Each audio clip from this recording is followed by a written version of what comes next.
Colleen's POV. Ang sasaya nyo. Hindi nyo alam na sobrang sakit ng pagkakahawak sa akin ni Jimmy Maceda. Napatingin kaming lahat kay Mr. Flores nang lumapit to sa amin at marahan akong inagaw sa ama ko. Marahan din niyang hinawakan ng braso ko nang may bakasan ng kuko ni Jimmy Maceda. Naramdaman ko namang hinaplos to ni Ma'am Grace. Ang gandang babae nga ng anak mo, Maceda, kaya hindi na ako magtataka kung isang araw kunin na tong turing na nagmamayari sa kanya. Hindi ko alam pero tumaas lalo ang tensyon sa tatlong pamilya na naandito ngayon. Ang mukha ni Jimmy Maceda na ngayon hindi maipinta ang mukha.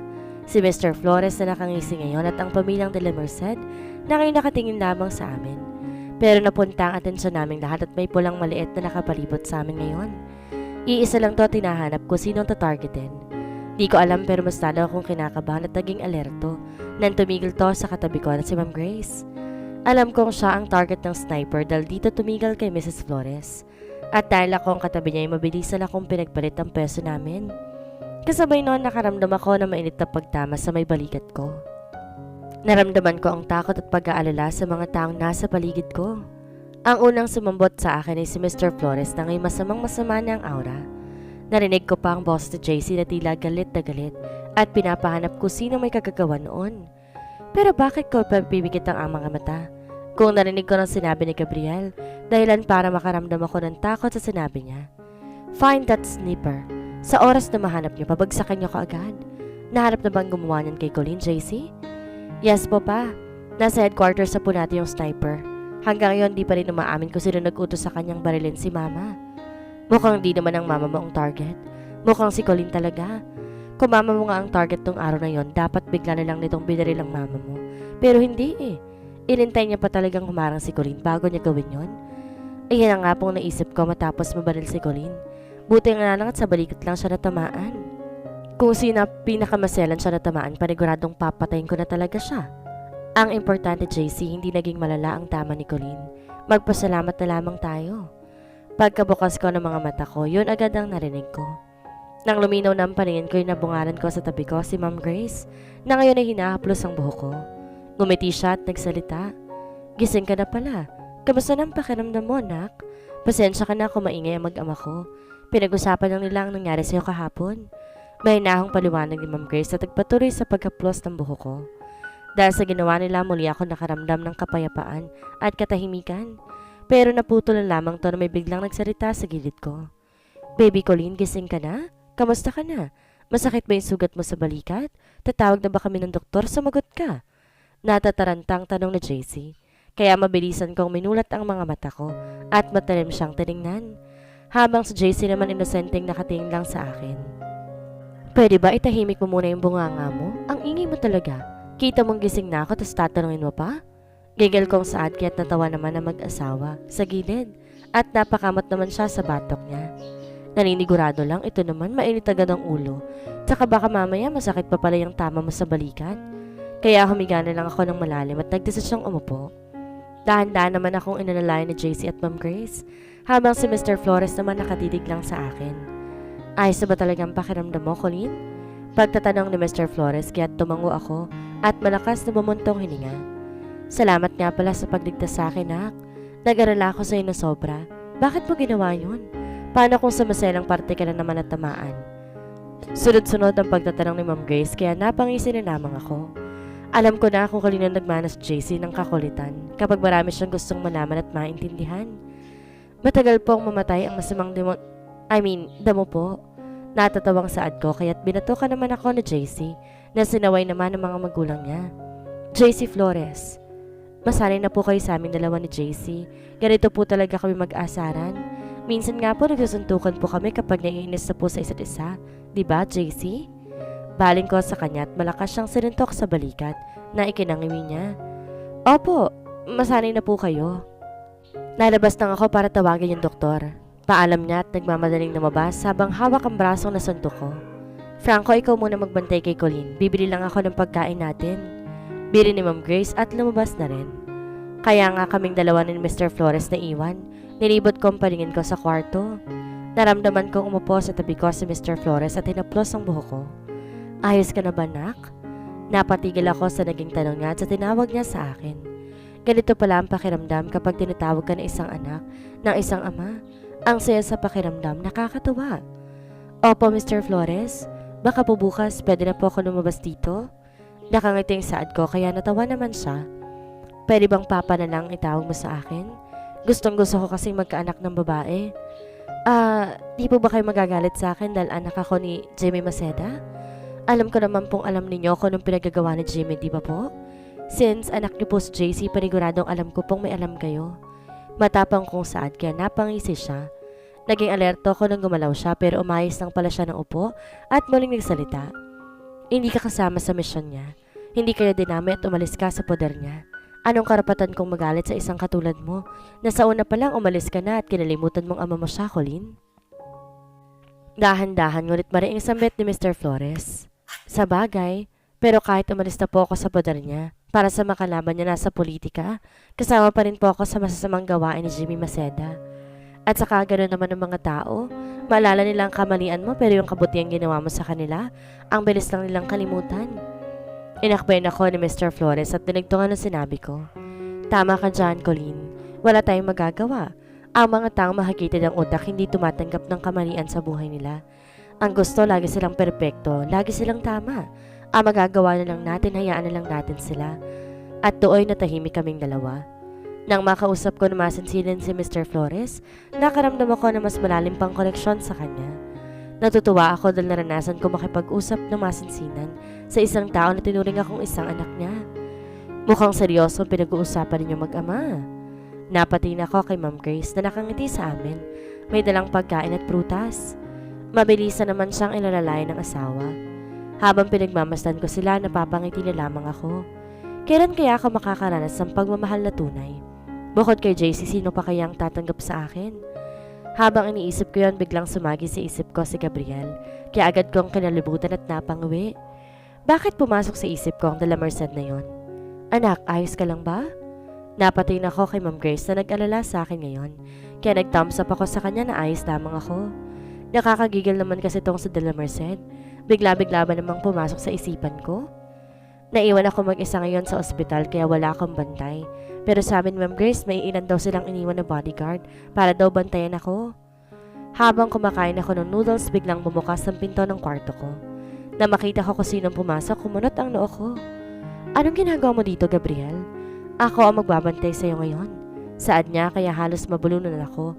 Mabilisan naman siyang kumuha ng tubig at binigay sa akin. Alam ko, gwapo ko, Colleen, pero wag mo namang ipahalata. Pagayabang ni Gabriel kaya tinaas kong gitnang daliri ko sa kanya. Kung ganyan din palang sasabihin mo sa akin, umalis ka na bago pa kita mabigwasan. Gigil kong saad kaya tinawanan niya lamang ako at umupo sa tabi ko. Wow, makatabi. Close tayo? Oo, close naman talaga tayo ah. Gusto mo ganito pa ka-close? Nabigla na lang ako nang ilapit niyang mukha niya sa akin. Halos maduling ako at magdikit ang ilong naming dalawa. Napalingon na lamang ako sa isang taong pumasok at nurse itong lalaki. Naramdaman kong lumayo sa akin si Gabriel para matingnan ako ng nurse at malinis ang sugat ko sa balikat. Nakalipas ng ilang minuto, hindi pa rin tapos ang nurse na lalaki, kaya agad ko tong sinamaan ng tingin. Paano ba naman titig na titig ko sa akin? Hoy, kapag di mo pa tinapos yan, ibabaon ko tong bala dyan sa balikat mo para parehas na tayo may sugat. Gusto mo yon? Kasi ako gustong gusto ko. Willing akong gawin. Pagbabanta ko kaya narinig ko pang pagtawa ni Gabriel. Bilisan mo na lang dyan, pare. Baka gusto mong gawin ko nga yung sinabi ng girlfriend ko. Nakangiting saan ni Gabriel. Nang mapatiin ako sa kanya, pinapaikot niyang baril sa kamay niya. Namumutla at nagmamadali namang lumabas ang nurse na lalaki. Matatakot ka rin pala? Bulong ni Gabriel at muling umupo sa tabi ko. Sino may sabing girlfriend mo ako, Gabriel? Kailan mo pa ako naging pagmamayari? Nakataas kong kilid na pagtatanong sa kanya kaya ngumiti siya sa akin ng matamis. Hindi ko alam pero naramdaman kong bumilis ang tibok ng puso ko sa ginawa niya. Kaya ang ginawa ko ay muli kong seryosong mukha ko. Ang ayoko sa lahat, Gabriel, ay ang inaangkin ako. Eto ha, isang tanong kapag di mo sinagot ng totoo, ituturo ko sa itong dextrose na nakaturok sa akin ngayon. Okay, sasagutin ko naman talaga, Colleen. May gusto ka ba sa akin? Kaya simulat sa pool pa lamang, lagi ka na nakasunod eh. Matapang kong pagtatanong pero nanlamig na lang ako nang marinig ko ang sagot niya. Meron. Mahigit 1 linggo na rin kaming makalabas ako sa ospital.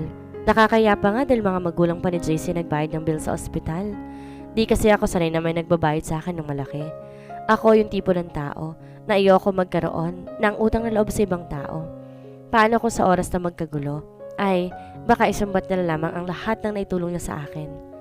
At sa loob ng isang linggo na yon, si Gabriel ang nagbabantay sa akin. Hindi pa nga nahihiyat umaalis kahit nandun na sa na JC. Daig niya pang bodyguard sa pagbabantay sa akin araw-araw. Kulang na lang siyang pumalit sa bodyguard na nakabantay sa akin noon. Si JC naman kulang na lang ipaban na si Gabriel sa ospital dahil palagi raw nandoon. At dahil wala kaming magawa, hinayaan na lamang namin. Pinagsabihan pa nga kami ni Ma'am Grace na nagmamalasakit na nga raw yung tao. Bakit pa raw paaalisin? Dahil sa konsensya. At magaling mangonsensya si Gabriel, hinayaan ko na lamang. Dahil kahit minsan ay ang sarap ng suntukin. Ewan ko ba sa lalaking yon? Sa lahat na napagtripang tao, ako pa talaga ang naging target niya. Di niya ako tinantanan simula makalabas ako ng ospital. Kung saan ako pupunta, dapat nandun din siya. Kung saan ako naroon, dapat katabi ko siya. Higit sa lahat, kung sino man ang kausap ko, dapat kausap din niya. Sa tingin mo, sinong hindi matutuwa sa pinagagagawa niya?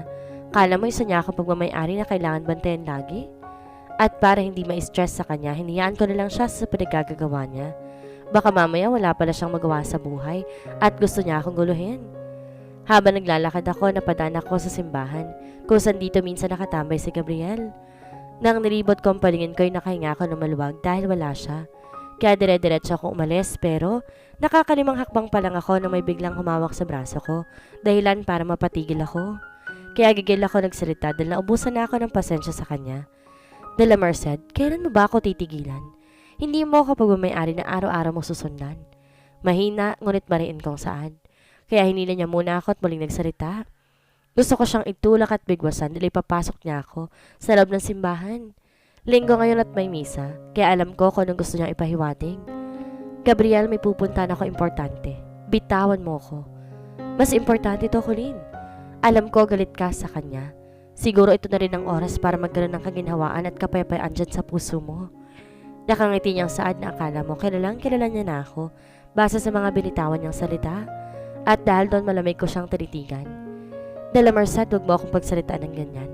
Dahil wala kang karapatang magbitaw ng mga salita na akala mo, kilala mo na ako at ang nakaraan ko. Aalis na ako. Salamat sa pagpasok sa akin dito sa simbahan. Saad ko pero bago ko pa siya talikuran, mabilis niyang hinawakan ang braso ko at bumulong sa akin. Oras na lumabas ka dito, Merceda. May hindi magandang mangyayari sa'yo at saka tingnan mo, pinagtitiginan ka ng mga tao. Malamang kasama kita kaya pinagtitinginan ako. Sino ba naman kasi hinigit mo dito sa loob ng simbahan? Siyempre isang taong hindi gusto ng lahat. Tugon ko na nagpangisi sa kanya. At nagsisimula na rin si Father sa pagmimisa. Dugtong pa ni Gabriel kaya wala ako nagawa at tuluyan ang umupo. Habang katabi ko na may ang laki ng ngiti, akala mo nanalo sa loto. Malamig akong nakatitig sa harapan. Di ko na maalala kung ilang taon na ako hindi nakakapasok dito sa simbahan. Kung ilang taon na ba ako noon. Basta ang huling alaala ko lamang nung mainasahan ako ni nanay dahil ililibing na.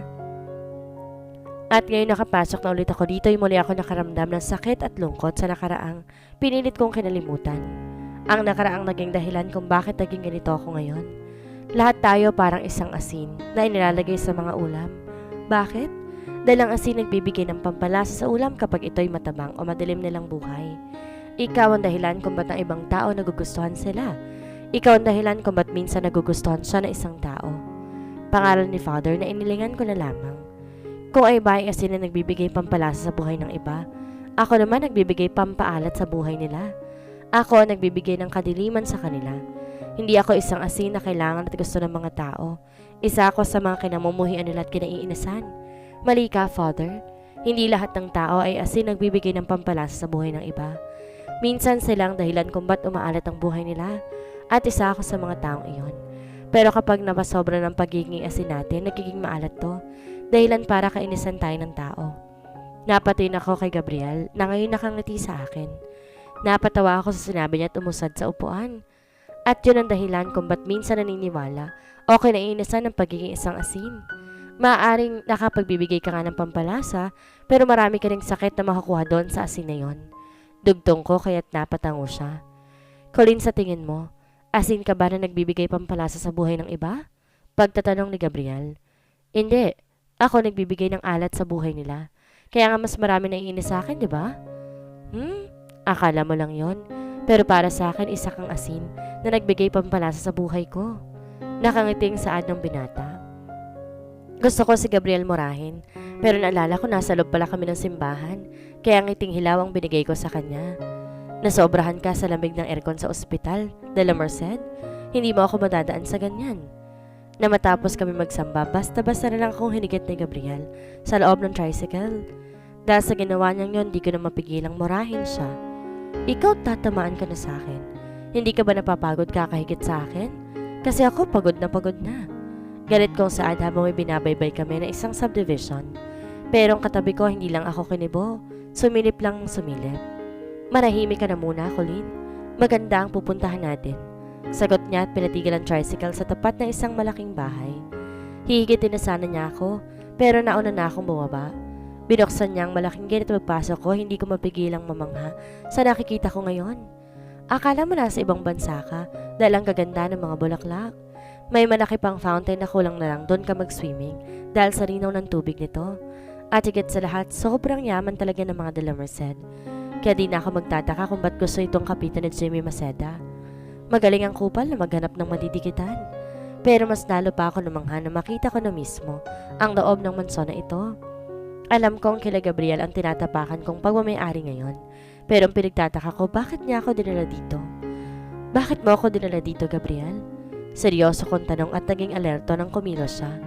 Pinagmamasdan kong bawat galaw niya. Hanggang maupo siya sa sofa at tumikwato na akala mo isa siyang hari. Umupo ka kaya muna, Colleen. Pangalok niya sa upuan pero bigla na lamang binunot ang baril na nakasuksok sa pantalon ko at tinutok ko sa kanya. Hindi ko siya nakitaan ng pagkagulat dahil sa ginawa ko. Bagkos, ngumiti pa siya. Pinag-cross ang dalawa niyang braso. Colleen, ibaba mo muna yung baril mo para tayo makakapag-usap ng maayos. Suhestyon na lalong kinasama ng tingin ko. Hindi ko ibababa ang baril na to hanggat di mo sinasabing pakay mo sa akin. Sa lahat ng pwede natin pag-usapan at puntahan sa bahay ninyo pa, may binabala ka bang masama sa akin? Galit kong pagtatanong at mas lalo pang hinigpitan ang pagkakahawak sa baril ng tumayo siya. Alam mo, Colleen, kung may masama akong balak sa'yo, sana matagal ko nang ginawa. Sagot ni Gabriel na mas lalong lumapit sa akin. Di agad ako nakailag nang bigla niyang sipain ng baril, dahilan para tumilapon daw papalayo. Kaya ang ginawa ko, ginantihan ko siya ng ilang sipa at suntok na mabilis na ring nailagan. Nakailang mura na ako pero sa bandang huli, natagpuan ko na lang ang sarili kong nasa sofa at si Gabriel ang nasa ibabaw ko. Colleen, sa oras na hindi ako makapagtimpi sa'yo, hahalikan kita. Pagbabanta ni Gabriel, na ngayon madilim ang mukha. Umalis ka sa ibabaw ko, Gabriel. Matapang na saad ko pero mas lalo niya akong dinaganan at mas lalo pang nilapit ang mukha sa akin. Kayang-kaya kong gawin ang sinabi ko kanina, Colleen. Nakangising saan niya. Dahil hindi na ako makapagtimpi, buong lakas ko siyang itinulak at malakas sa sintok sa mukha. Kitang-kita ko tuloy kung paano siya mapayoko dahil sa lakas ng suntok nito. Wala akong pakialam kung nasaktan ko ba siya o nagalit siya sa akin ng tuluyan. Ang ayoko lamang sa lahat ay imbinibiro ako at ang kinakala mo isang bagay na mabilis ang kinin. Mabilis kong pinulot ang mga baril ko at muling tinutok sa kanya. De la Merced. Sa oras na hindi mo sinabi sa akin ang dahilan kung bakit ako nandito, hindi ako magdadalawang isip barilin ka. Pagbabanta ko pa sa seryosong boses. Nagangat si Gabriel ang tingin sa akin at nilagay ang dalawang kamay sa bulsa. Sumandal siya sa upuan at muli siya nagsalita. Ang lakas mo talaga. Siguro may nagtuturo sa'yo kung paano makipaglaban. Natatawang saan niya pero hindi ko to pinansin at nilapit ng noo niya sa baril. Hindi rin ako magugulat kung bigla ka nilang bubulagta sa sahig nang wala ng buhay. Malamig kong saad pero hinawakan niya lang ang baril ko. Tumitig sa akin ng diretsyo. At di rin ako magugulat kung bigla ka nilang diyang mauupo sa sofa. Seryosong saan niya dahilan para malito ko. Anong pinagsasabi ng lalaking to? Napasigaw na lang ko nang bigla niyang agawin ng baril sabay hawak sa bewang ko. Kaya ang ginawa ko, pinagsusuntok ko siya pero mas malakas siya sa akin.